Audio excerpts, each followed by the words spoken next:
Hi everyone, we're going to simplify this exponent. We have one problem here. We're assuming that no variable equals 0. So the first thing I'm going to do is just rewrite it. If I rewrite it, the only thing I really am going to take care of is that power property here. So this is 3x to negative 3 y cubed times 5xy to the negative 8. Now in the denominator, I'm going to change that up a bit. So this is, you have to multiply these two using the power rule.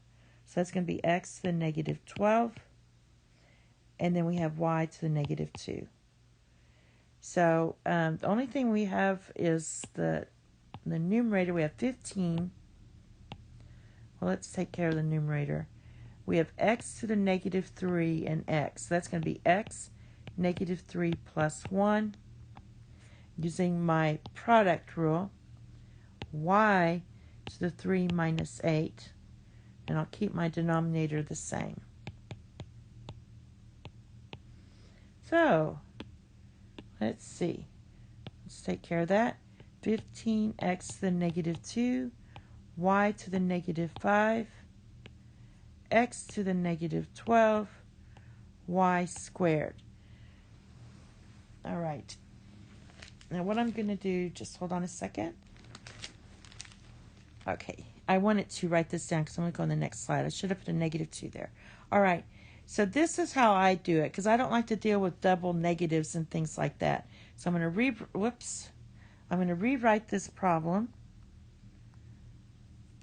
And we had, so I wanted to write it down. 15, x to the negative 2, y to the negative 5.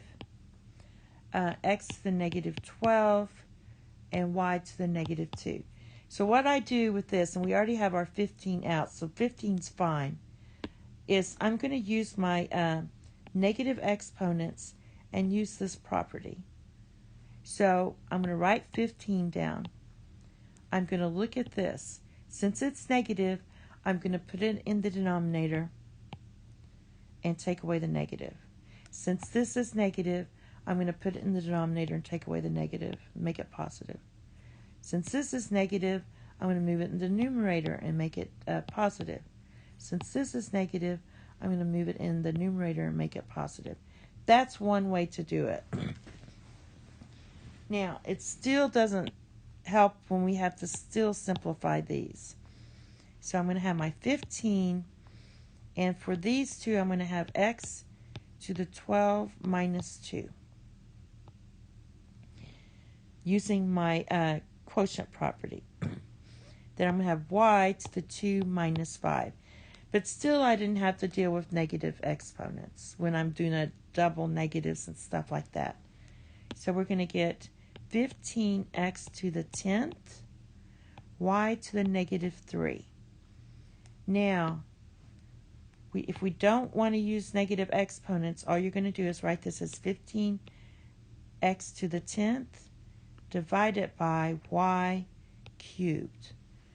Because when you move the negatives, if you move the denominator, it gets rid of the negative exponents. Or, like we did, we moved it to the numerator also to get rid of negative exponents.